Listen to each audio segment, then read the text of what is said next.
Такая я, конечно, не любительница природы, что там говорить.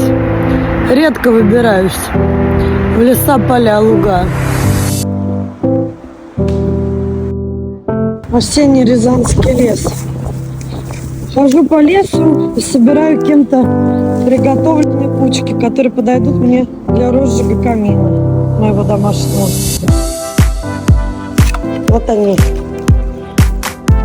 Дрова, хворост наших рязанских сосен, солочинских.